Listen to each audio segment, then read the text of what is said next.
In this video, I'm going to be showing you step by step how to on-screen recording in iPhone.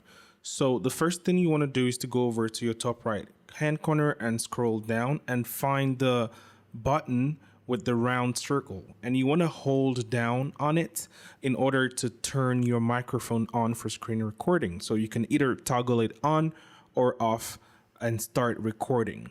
So once you hit the start recording button, a countdown will begin, and at this point your screen on your phone is already being recorded. And how you would know is you would see a red bar at the top left corner of your screen.